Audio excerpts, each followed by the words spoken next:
Hey, so I just got a comment on one of my posts from Dorinda asking me if I can honestly say that a property management company is better than self-management.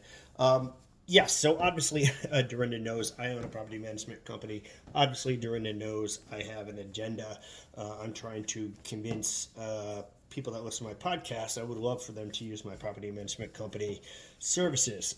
Obviously the agenda is there, but I do actually go out of my way to give as much accurate information as possible. Don't mind me, I'm actually folding laundry as we speak. One of the things about working from home. So, I try to give accurate information, whether or not I have a bias, I'm not aware of. That's another story. But yes, I 100% believe you're better off using a property management company than you are doing self management. For example, I just got off the phone with a roofing company. They're the top reviewed roofing company here in Philadelphia. At least within a certain parameter of what my clients typically need. And they've been very difficult with us, so we've been trying to get them set up. So we set it up with them. We were trying to get them jobs. They haven't been responding. They've been accepting jobs, not showing up, so on and so forth.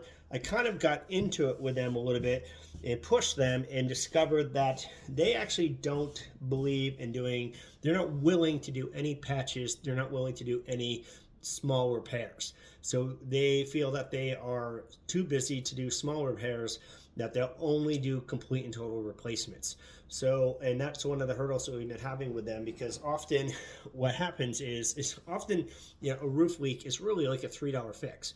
The problem is you just don't know what little $3 part, what little $3 section needs to be patched. But often the solution to a roofing issue is to use a patch. It's not always a solution to replace an entire roof just because some flashing got damaged in some way.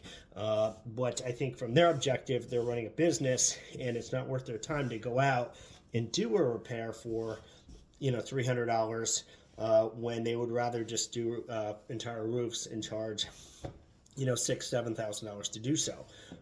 Now, as a property management company, I happen to know that because I've spent time and energy investigating this company, and I've kind of tracked that down. Now, if you're the average homeowner, you're basically calling up the top reviewed company here in Philadelphia, and they're telling you need a whole new roof. You're going to go, well, I mean, they're top reviewed and I don't know much about roofing.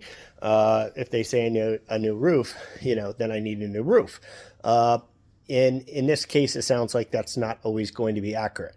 Often it sounds like they're actually going to go out when you just simply need a quick little patch over, say, a skylight, which was the conversation we had now. And they're selling you a whole new roof. So, I think in situations like that, that's where a property management company has value. It's not that I actually,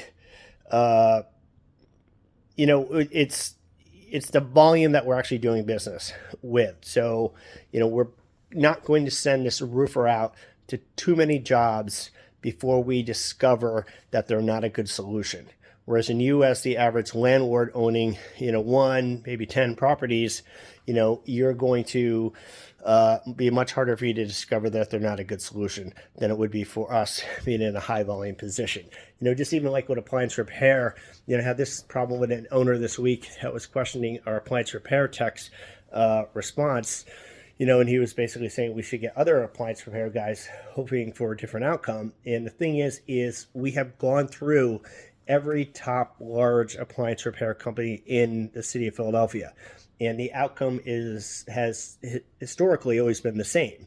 Where they will respond and say, oh, this unit is beyond repair, but if you buy a new unit from us, we'll apply the cost of this appointment to the cost of the new unit.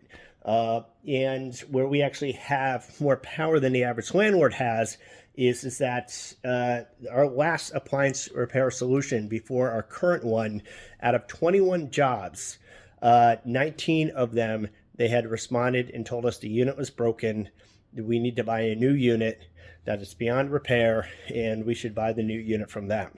Now, with our current solution, out of 21 jobs that we sent him, 17 of them were fixable. So he would go and fix. So you see the different ratio there. So something's going on, and we actually have those numbers. We have those metrics to basically be able to, through the volume of work, to see, okay, this roofer is charging quite a few new roofs, much more so than we've ever seen before. Maybe something's going on. This HVAC guy is telling us that all these units are beyond repair and they all need to be replaced. Maybe something's going on. Or in the case, it was very cut and dry with the appliance repair company, to where we got our new solution, the one we've been using quite successfully for a long time. He's actually a great guy, very likable, very good at what he does. But his ratio of fixing units is through the top. He also doesn't happen to sell appliances. So that quite possibly is why the guy's not going around telling us like, hey, this is beyond repair, buy a new appliance from me. So I think that's where a property management company has a lot of value to the average landlord. So I do think a good property management company is going to make you far more money than they're ever going to cost you. Do I have a bias? Yeah, I'm sure I do. I mean, obviously, I feel warm and fuzzy towards my company. I feel warm and fuzzy towards making a living. And I feel warm and fuzzy towards property management. But I do think I do try to give accurate advice in my podcast. All right, Dorinda, I hope that helps. And as usual, happy rental property investing to all of you.